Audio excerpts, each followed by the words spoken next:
On this edition of Sightings, the military is flying a new secret weapon. I can't say for sure what we saw was of this Earth. Were these designs stolen from an extraterrestrial craft?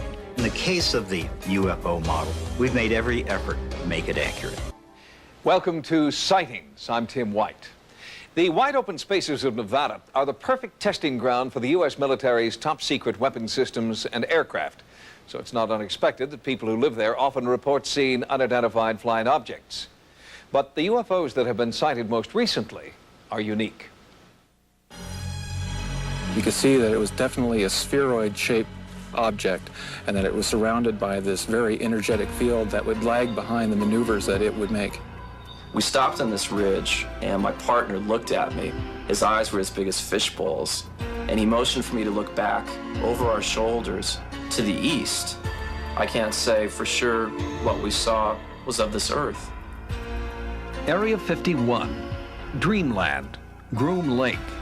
This UFO-rich area has many names, unless you talk to the military.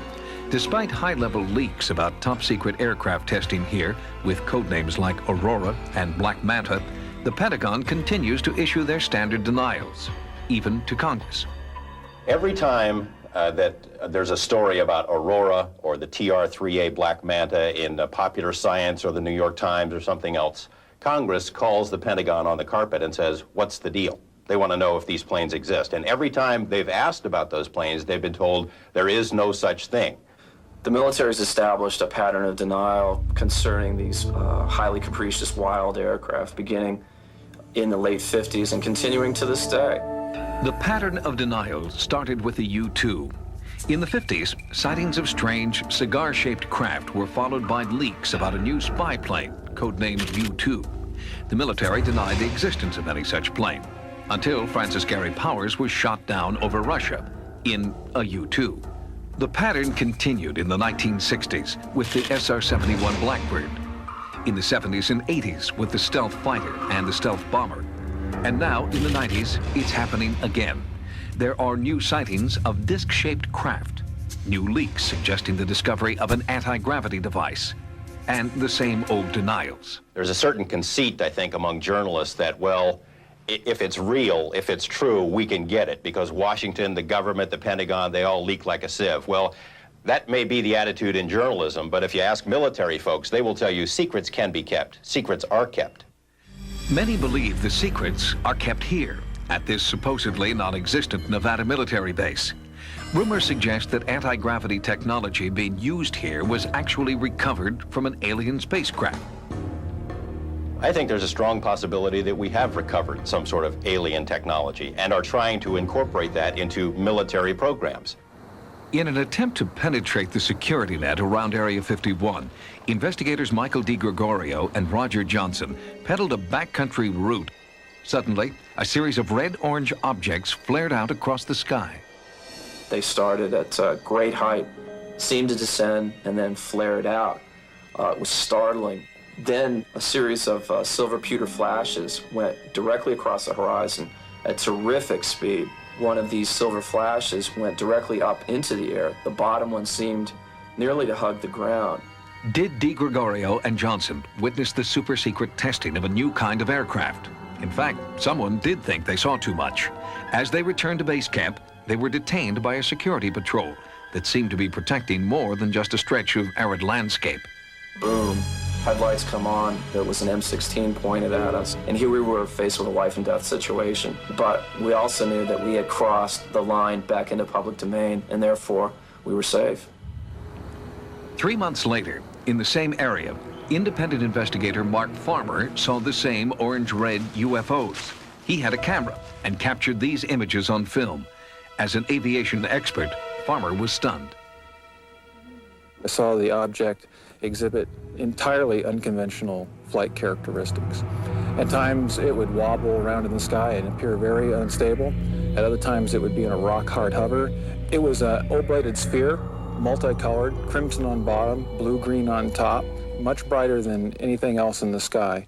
Is this photographic evidence of the military's latest experimental aircraft? The answer isn't likely to come from the Pentagon.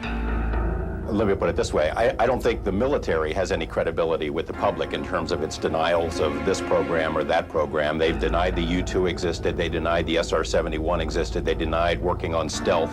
All of those programs suddenly were unveiled.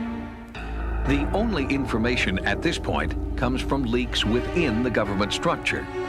Bob Lazar, an aerospace engineer formerly assigned to Area 51, claims the government possesses at least 9 disc-shaped alien craft currently warehoused in Nevada. I was part of a back engineering group, and our job was basically to look at these recovered discs, and I say recovered because I don't know really where they came from, whether they were given to us, we found them, shot them down, who knows what. But our group basically was to back engineer them, which means to start with a finished product and go backward and see how it was fabricated, and try and duplicate some of that technology with earthly materials.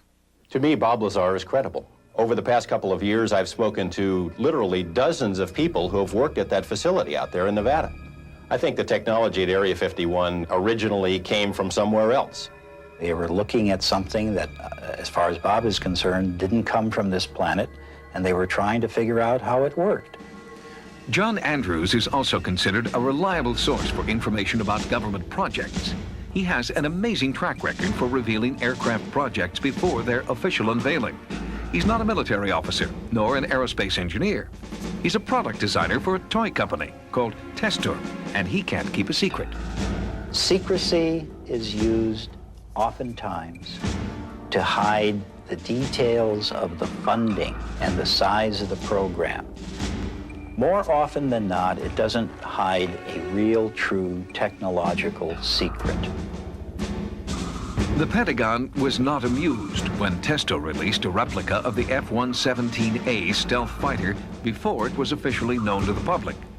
The recent release of their Project Aurora model is also making waves. Why is a toy company the public's best source for information about military projects?